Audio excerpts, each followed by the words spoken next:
Hello, everyone, and welcome again to another Teacher Joseph podcast. Today's idiom is can't make head nor tail out of something. Head nor tail.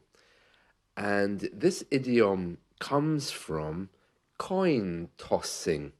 Now, you probably know that here in the UK, and maybe in your country too, we sometimes throw a coin in the air and we see if it lands face up or face down to make a decision. Usually, the head side contains the picture of the king, and the tail side represents a design, okay, and we refer to that as heads or tails. So we sometimes throw a coin in the air and we catch it in our hands and then we cover it and we say to our friends, okay, heads or tails. I'm sure you probably know about this. You might have seen it in the movies, or you might do it in your country too. School kids do it to decide who's going to take action first, or perhaps to decide who's going to go first in a competition, something like that. It's like if you're unable to make a decision, you can just throw the coin in the air and you can say, okay, heads or tails. It's very common for us to do that. It's just like a little game when a decision has to be made. If I want to watch one movie and another family member wants to watch another, we quite often say to each other, let's toss for it, heads or tails. And we throw the coin in the air, and of course, the woman will say heads, or she might say tails, and that means that I will go with the opposites. Okay, and whoever wins will get to watch the movie they want. That's just a very brief example. That's what heads and tails is. Now, as I've explained the meaning of heads and tails, I'm hoping that today's idiom, can't make head nor tail of it, will become a little bit clearer. Because when we say we can't make head nor tail of something, we're saying that it's really not clear.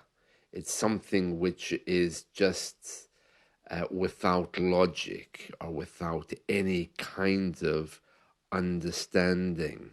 Okay, so let me just give you some examples so that you can hear what it means. Okay, so I tried reading the contract, but I can't make head nor tail of all this legal jargon. The directions for assembling the furniture are terrible. I can't make head nor tail of them.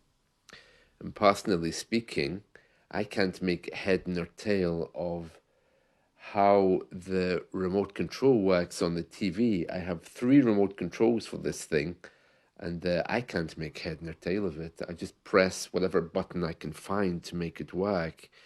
I can't make head nor tail of why she decided to quit her job so suddenly. Modern art sometimes baffles me. I can't make head nor tail of some of the pieces. This tax form is impossible. I can't make head nor tail of it. Well, I don't think any of us can make head nor tail of tax forms. They're always like that. He gave me such a jumbled explanation that I can't make head nor tail of what happened. I can't make head nor tail of computer code. It looks like something just randomly typed. Yeah, I'm like that. In fact, somebody sent me something yesterday. It's some alternative to Chat GPT, and I installed it, and then I thought, oh, okay, what do I do with this? I couldn't even find the place to insert my question because it wanted me to download models. And I'm thinking, well, download models? What's this? And I couldn't make head nor tail of it. Now, I suppose some people might say head or tails of it, but head nor tails is definitely the correct way to say this. Yeah, and I want to explain to you something that I really can't make head nor tail of. So, those of you who've been to London, you're probably quite familiar with the London Metro map, the London Underground map, known locally as the Tube map.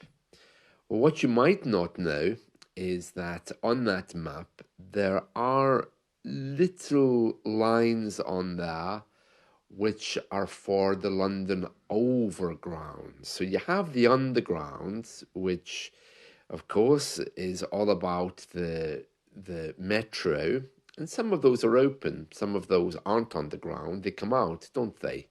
You know, if you're going to Wimbledon, for example, the metro comes out of the underground and travels along happily in the city.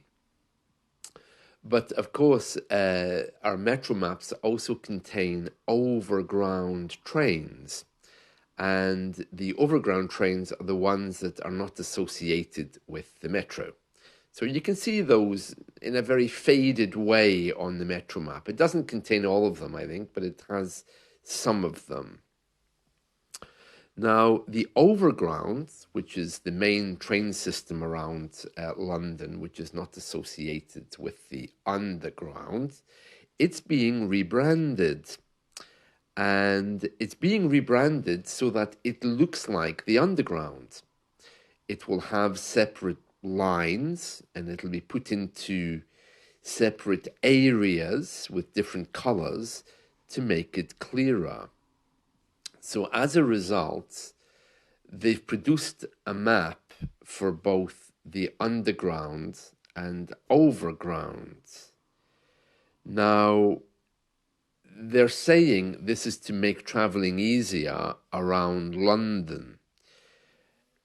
It means that our underground map, our metro map, is going to be changing forever because it no longer just shows the underground lines, it shows all of the transport lines in London together. And I don't think that it's making it clearer. I can really tell you that it looks very, very confusing. And I'm going to explain to you what they've called each of these lines on the overground. And I also want to describe for you the new metro map, the underground map. Well, I guess I can't call it that anymore because it's got the underground and the overground on it. So our underground map will be changing forever. So if you're someone who collects those, you might want to save the one you have because it's just about to disappear forever. Now, I can't make head nor tail of this. It looks to me like a 5-year-old has been let loose with a ruler because it just looks like a piece of art gone horribly wrong.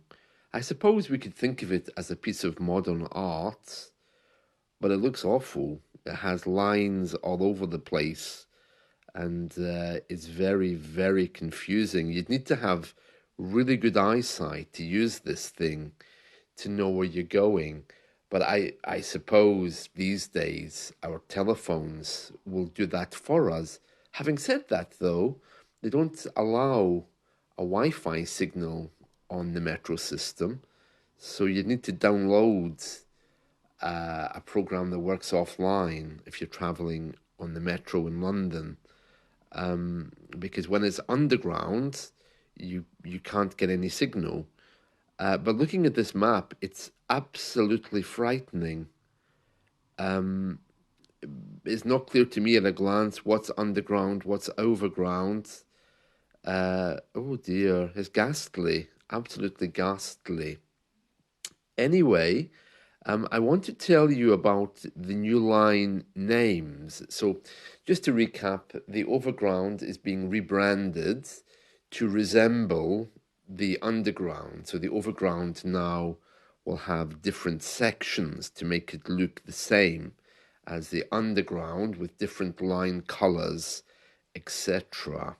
So, we have the Lioness line. And of course, that's the name of one of our women football teams. The Lioness line is Euston to Watford. This will run through Wembley and honours the historic achievements and lasting legacy created by the England women's football team that continues to inspire and empower the next generation of women and girls in sport. It will be yellow parallel lines on the map. Yeah, the women's football team is incredibly powerful here. I've seen them. I don't particularly like women's football, and the only reason why I don't like it is because the women look very, very aggressive. I don't know why that is, but anyway, the next one is the Mildmay line, which is Stratford to Richmond and Clapham. The Mildmay line, which runs through Dalston, honours the small charitable hospital in Shoreditch that has cared for Londoners over many years, notably its pivotal role during the HIV/AIDS crisis in the 1980s, which made it the valued and respected place it is for the LGBTQ community. Okay, then the next one is the Windrush line, Highbury and Islington to Clapham Junction.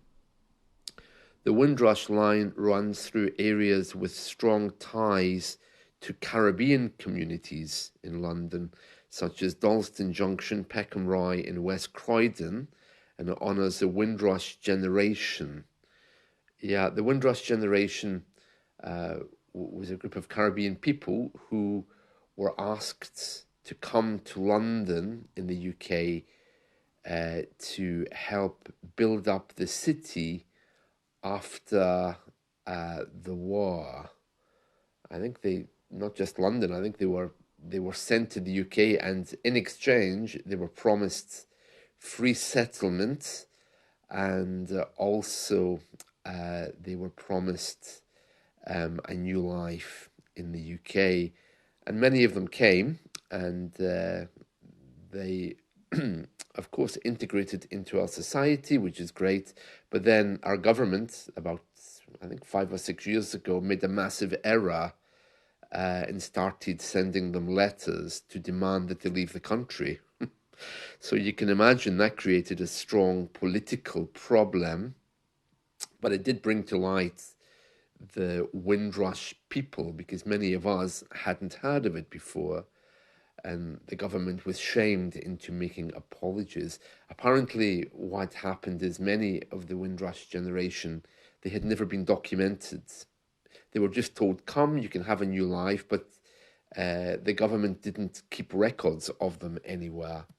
So when they were checking for illegal immigrants, they mistakenly thought Windrush people were illegal, and even their children and grandchildren suddenly received letters to say, you've got to be out of this country in a month or 2 months. It caused a great deal of sadness. So that's the Windrush line. The Weaver line, Liverpool Street to Enfield and Chingford, it's called the Weaver line because that area of London was known for its textile trade. The Suffragette line will be celebrating how the working class movement in the East End fought for votes for women. Yeah, Emmeline Pankhurst. There was a famous lady who fought for the rights of women. Her grave is in a cemetery in London that I visited fairly recently. Yeah. Yeah, and one of the suffragettes is still alive. She's 103, Annie Huggett. And then we have the Liberty Line, which celebrates the freedom that is a defining feature of London. And it's for the people of Havering.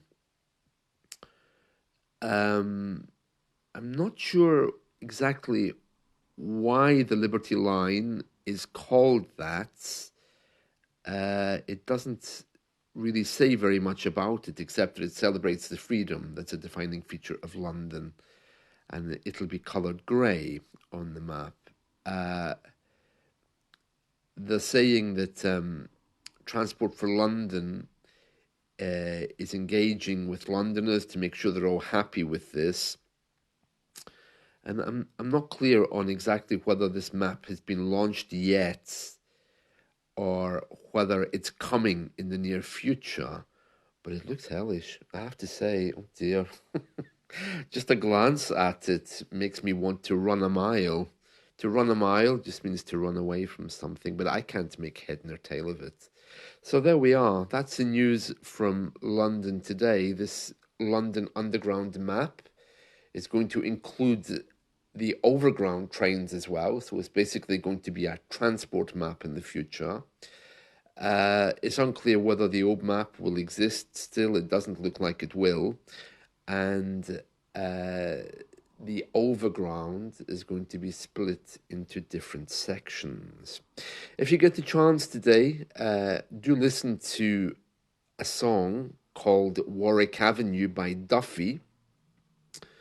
I don't have time to go through her lyrics, but basically she's writing about meeting her lover at Warwick Avenue metro station. And she's saying, when I get to Warwick Avenue, meet me by the entrance of the tube. We can talk things over a little time. Promise me you won't step out of line. So she's playing with words there. To step out of line means to behave in a way that's unacceptable. And of course, that's a reference as well to metro lines. Yeah, I like Duffy in Warwick Avenue. No double negatives there, thankfully. At least not yet, anyway. But you can listen to that song today if you're interested in a song about the metro in London. That's it from me. I hope you've enjoyed this. Let's talk again soon. See you. Bye.